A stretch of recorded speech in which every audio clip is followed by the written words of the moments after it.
don't want to be strong like man who look pretty. I want to be strong like bitch that fight bears in the forest. Welcome to another episode of Bitch vs. Bear with your hosts, me, Amber, my bestie, Sydney. Woohoo! We are co-owners of Shield Maiden Training Co., and this is a show where we bitch, laugh, and chat about all things fitness related to women and the LGBTQI+ community. Yes. All right. I'm excited about this episode. Yes. So, All right. in this episode, we are going to be exploring, examining, trying to understand how things like stress and anxiety and its kind of like relationship with fitness. Okay. So, anxiety is a normal human response to stressful or dangerous situations. It's our body's like, hey, don't fall off that cliff. Fair. However, a feeling of unease and worry, like it can be a useful thing too. Right. Like, so for example, the feeling before an exam when you get all those like butterflies and things like that, it may increase alertness and attention to detail. So thus improving your results, right? Fair, yeah. Anxiety can be an indicator of underlying disease conditions if the feelings become excessive or all-consuming and they interfere with our daily living. Okay, yeah. So there's a unique relationship with fitness, and we're going to hopefully explore, get to a little bit more understanding, because anxiety and those kinds of things tend to affect women and the LGBTQIA plus community at a greater prevalence than our male counterparts. Mm-hmm. Yeah, women are 2 times more likely to develop an anxiety disorder than men. Whew, right? Rude. As women strive to juggle work, kids, relationships, health, and any semblance of a social life, anxiety disorders are increasing exponentially for women. Whew. Like, they got a lot going on. Yeah. And LGBTQIA people suffer from higher than average levels of anxiety. Yeah, right. LGBTQIA people suffer from higher levels of anxiety because of their experience as a minority group. They're faced with discrimination and prejudice on a daily basis. In fact, LGBTQIA people are the only group of people that it is still legal to prejudice on a daily basis. That's... Yeah. So it's still legal in the United States to discriminate against people in the community. 29 states still offer no protection against workplace discrimination based on sexual identity, and 32 states offer no protection against discrimination based on gender identity. And the military only repealed Don't Ask, Don't Tell in 2011. As a result, 52% of the LGBTQIA population live in a state that offers them no protection against workplace discrimination. Well, if that's not anxiety inducing, right? Like, no wonder. Yeah. That's insane. Yes. So we know that stress and anxiety have huge impact on our mental and physical well-being. Stress has a psychological impact that can manifest as irritability or aggression, a feeling of loss of control, insomnia, fatigue, or exhaustion, sadness or tears.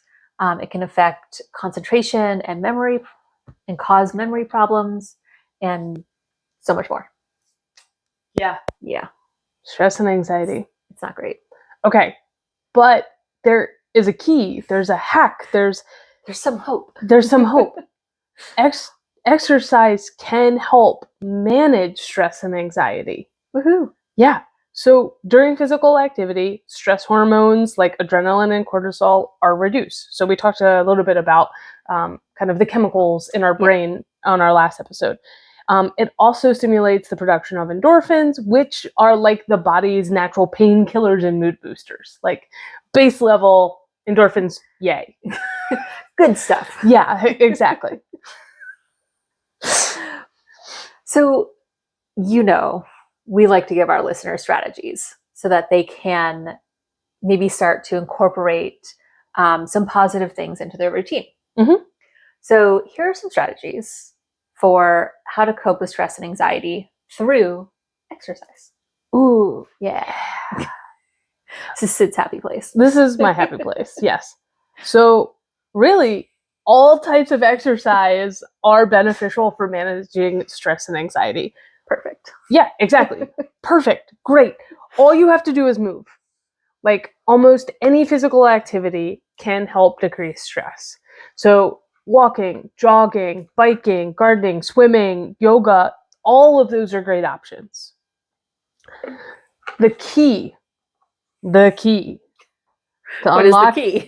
unlocking this hack is routine. So routine exercise can help balance your stress response system. So Okay. that's So key is routine. Got it. Yep. Okay. Routine. If routine is something that you struggle with, that's okay. That's me. You can still kind of hack the system a little bit. Okay. One of the other ways that you can do it is aerobic exercise is one of the Oof. quickest ways to boost mood and reduce stress because elevated heart rate releases more endorphins. So if you only have like a short amount of time, instead of going for a walk, pick it up to a jog. Yeah, getting the heart rate is the key there. What if you don't like to elevate your heart rate and you're not good at routine? Okay. It's okay. We can still hack the system. So less intense activities like yoga, walking, and breathing exercises actually help to restore calm and allow for mindfulness, which we talked about last week, which also helps to decrease anxiety and stress. Exactly. So there's a surefire way to hack the system in some regard. Yeah. You just have to do it. I mean, fair. Even if you're not doing it consistently, which Also me. So you. But it's Just okay. do something. Do something. Move somewhat. Yeah. Doesn't even have to be intense. You could just, Just move your body. just move your body. Great. Okay, so I'm pretty sure you put this in here for me. How do we incorporate exercise and fitness into a stress reducing routine? Yeah, like if baseline, you're like, okay, I feel like, okay, some people want to exercise. We have that, tendency to be like, I want to exercise because I want to be skinny. But there's a lot of other reasons to exercise, and that's what we're exploring. And one of them could be I exercise to reduce my stress. Right. And I think the important thing to remember here is that there is no one size fits all amount or type of exercise that will magically alleviate all of your stress. Yeah. Sorry, Amber. It's quite disappointing. Rude. Essentially, you just want to aim to work out or be physically active as much as you can. As much as you can manage with your schedule, with other responsibilities that you have going on. If 10 minutes a day is all you can do, great. That's better than none. Yeah. It can be helpful. I know we talk a lot about scheduling and time management, and that can be tough, especially for like parents. Mm-hmm. But trying to schedule a routine time to focus on stress reduction, on a stress reduction method, whatever that is. Add in a yoga practice at home, maybe outside of your normal gym time or after work, before work, at lunchtime. I don't know. Find a time to get outside and walk or take a tour around your garden in the morning. Yeah. Just like get up and move your body. Get up and move your body. And I think for one thing we didn't talk about in this specifically, we talked about how women and LGBTQIA folks have elevated stress levels. Mm-hmm. One thing we didn't talk about is our friends and members who are in high stress jobs. And I say high stress jobs, there are, yes, every job has a stressful element, but like in my job or in your job, the risk in the moment of us sitting at our desk is really low compared to our friends who are teachers and who are in active, buildings with a lot of people coming in and out, our first responders, folks who are driving fire trucks, police officers, paramedics, all of them, that is an incredibly stressful situation. Yeah. So finding ways to incorporate these stress reducing routines into their exercise practice can be so beneficial for them. So helpful. Yeah. Yeah. And, last week we talked about meditation and mindfulness.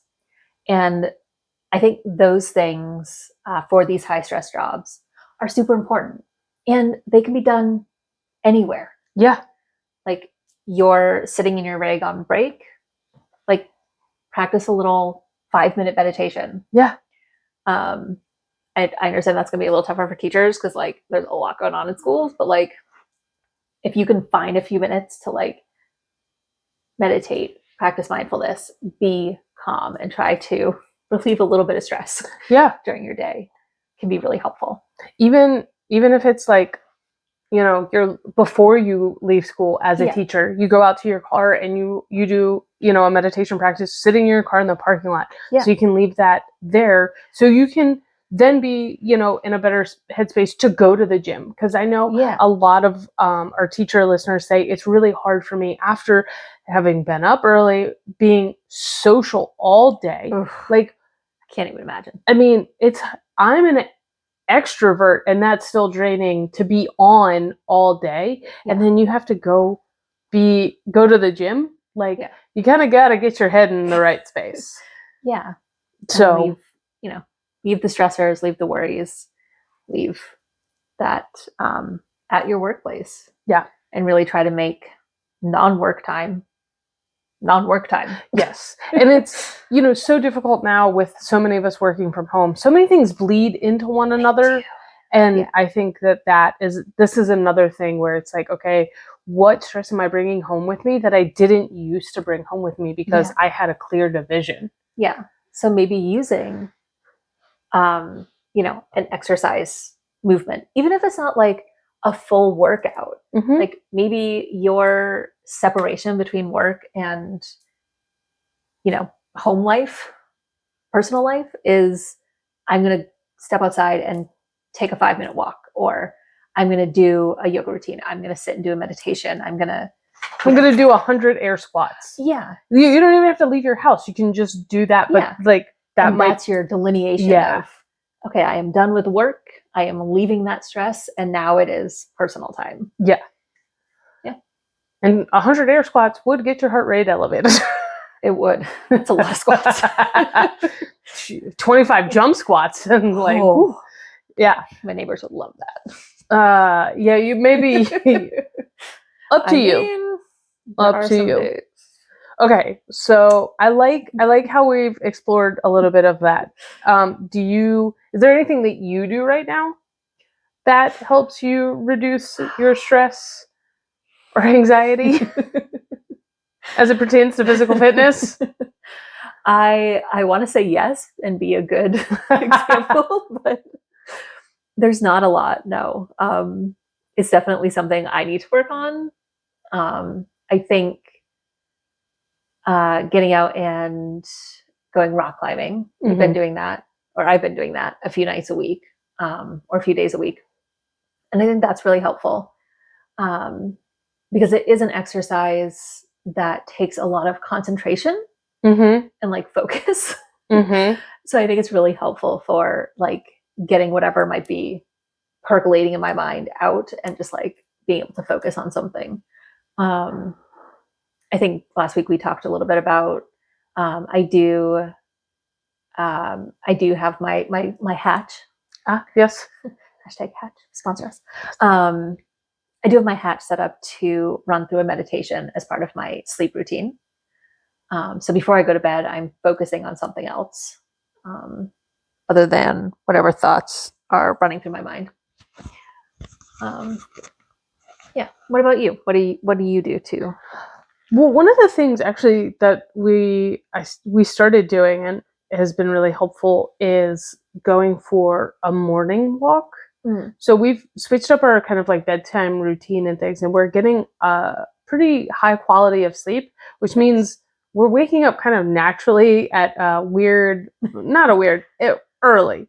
Like we're getting up at like 5:30. Ew. But what that allows us to do is to like still have our normal routine of like sip our coffee, do that.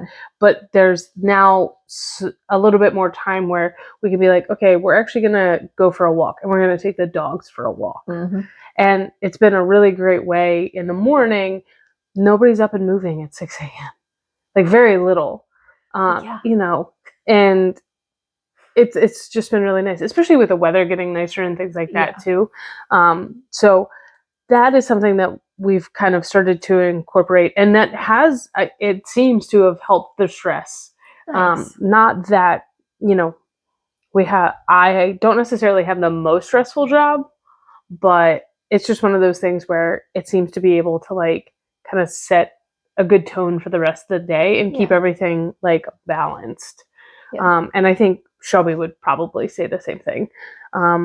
I would like to start incorporating more mindfulness into my daily routine.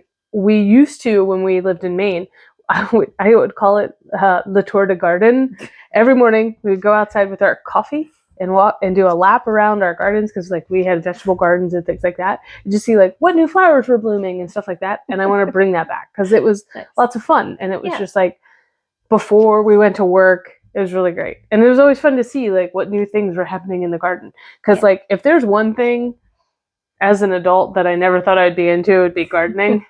But I love it. I get to play in the dirt, and I get to like grow things, which is fun. But also, things in the garden simultaneously happen fast and very slowly. Yeah. So it's just like it's a good like symbolism for life.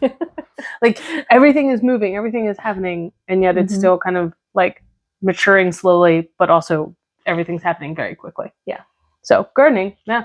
There you go. That is life. That is life. That is life. Yeah. I mean, I guess I also do, Gracie and I go for a daily walk. We do about a mile walk every day at some point, weather permitting, because somebody doesn't like the rain. Even with her ducky raincoat? Even with her ducky raincoat. We'll have to put that up on Instagram. Gracie in her ducky raincoat. Getting her daily exercise. Yes. Yeah, so we go out and we do a little mile loop with my true crime podcast to really relax. Really relax. It's simultaneously elevating and reducing the anxiety. I love it. Cool. Well, I think it would be really cool for people to tell us how they reduce their stress and anxiety through exercise. Because I'm sure there is a ton of things we didn't even mention in ways we didn't mention. Definitely.